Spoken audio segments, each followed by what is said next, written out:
బాగుంది మూవీ చూడండి కమిటీ కుర్రోళ్ళు. అగైన్ ఈ మూవీ ఈ వారం రిలీజ్ అవుతుందని నాకు తెలియదు. నేను ట్రైలర్ కి నేను చూడలేదు. రాండమ్ గా బుక్ మై షో ఓపెన్ చేస్తే 8th అంటే థర్స్డే నైట్ 11 o'clock కి షో ఉండే ప్రసాద్స్ లో. సో బ్లైండ్ గా వెళ్ళిపోయినాము అండ్ జెన్యున్లీ సర్ప్రైజ్ అయినా మూవీ చూసి. యదు వంశీ అంటే డైరెక్టర్ ఫస్ట్ మూవీ అయింది కానీ ఇంతమంది యాక్టర్స్ ని బాగా హ్యాండిల్ చేసిండు. అందరి నుండి డీసెంట్ పర్ఫార్మెన్సెస్ రాబట్టుకోగలిగిండు. డ్రామా కూడా సస్టైన్ అవుతుంది. సో ఓవరాల్ మంచి డెబ్యూ బాగా తీసిండు మూవీ. ఇంకా కథ విషయానికి వస్తే కొంచెం childhood memories, village back drop, జాతర, ఎలక్షన్స్ ఈ జోన్ లో ఉంటది. ఆఫ్ కోర్స్ కొన్ని చోట్ల నాస్టాల్జియా పాన్ లాగా అనిపిస్తది. కానీ మంచి విషయం ఏంటంటే పాస్ట్ ని గ్లోరిఫై చేస్తూ ఫ్యూచర్ ని మర్చిపోదు. ఫోకస్డ్ గానే ఉంటది. సో ఎక్కువ ఇబ్బంది ఏమనిపించదు. And as expected feel good zone movie అంటే మెలో డ్రామాటిక్ ఉంటది. But it's a proper Telugu melodrama అనమాట. అండ్ అది చాలా ఎఫెక్టివ్ గా తీసిర్రు. అండ్ నాకు పర్సనలీ బాగా తీసిన మెలో డ్రామా అంటే చాలా ఇష్టం. సో నాకైతే వర్కౌట్ అయింది. అది 2-3 సార్లు ఏడ్చినా కూడా మూవీలో గట్టిగా విండిండు డైరెక్టర్. నాకు అసలు విలేజ్ బ్యాక్గ్రౌండ్ గానీ వాటికి సంబంధించిన మెమరీస్ కానీ లేవు. బట్ అయినా కూడా చాలా సిచ్యువేషన్స్ లో రిలేట్ కాగలిగిన.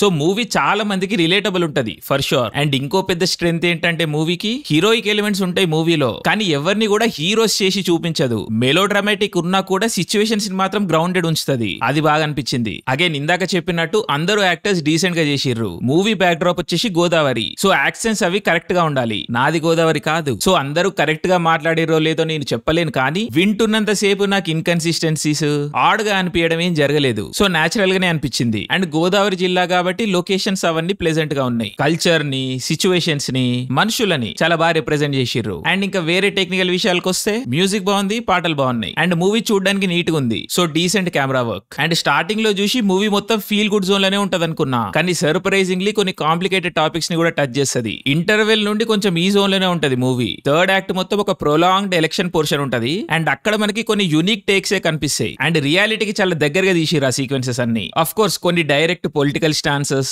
ఇన్ఫరెన్సెస్ ఇస్తా ఉంటది మూవీ. బట్ నేను పర్సనలీ యాక్టివ్ పాలిటిక్స్ కి దూరంగా ఉంటా కాబట్టి నేను కామెంట్ చేయను వాటి మీద. ఇంకా అవి మీకు ఎట్లా అనిపిస్తాయో మీ పర్సనల్ ప్రిఫరెన్సెస్ పైన డిపెండ్ అయి ఉంటది. నాకు సంబంధం లేదు. బట్ రిజర్వేషన్స్ మీద, కాస్ట్ మీద కూడా ఒక నేరేటివ్ ఉంటది మూవీలో. ఆఫ్ కోర్స్ అదంతా సొఫిస్టికేటెడ్ ఏమి ఉండదు. బట్ ఈ మాత్రం అన్నా ఒక తెలుగు మూవీలో కనిపించడం రేరే. సో యా, కానీ ఆ లెన్స్ మాత్రం డామినెంట్ గ్రూప్ లెన్సే ఉంటది. సోషల్ స్టిగ్మా యొక్క పవర్ ని, పెయిన్ ని ఎక్స్ప్లోర్ చేసే ప్రయత్నం చేయలేదు మూవీ. అది అన్ఫార్చునేటే. బట్ ఏం చేస్తాం ఇక, దట్స్ పార్ ఫర్ ద కోర్స్ మన సినిమా నుండి. అండ్ ఇంకేదైనా ప్రాబ్లమాటిక్ విషయం ఉందంటే మూవీలో ఒక అమ్మాయికి ఇష్టం లేకున్నా ఒక క్యారెక్టర్ వచ్చి ముద్దులు పెడతా ఉంటాడు. అది వాళ్ళు క్యూట్ అనుకున్నారు కానీ అది క్యూట్ కాదు, లవ్ అసలుకే కాదు. మోడర్న్ ఎడ్యుకేటెడ్ పీపుల్ తీసిన మూవీ ఇది. సో ఇలాంటివి కొంచెం చూసుకొని ఉంటే బాగుండేది. బట్ యా, ఓవరాల్ చెప్పాలి అంటే అదే, ఇంకా ఇట్స్ ఎ గుడ్ ఫిల్మ్. నవ్వుతాము, ఇమోషనల్ ఫీల్ అవుతాము అండ్ ఫైనలీ ఒక గుడ్ ఫీలింగ్ తో బయటకైతే వస్తాము. సో ఈ వీకెండ్ చూడాల్సిన మూవీ ఇది. కమిటీ కుర్రోళ్ళు. జై హింద్.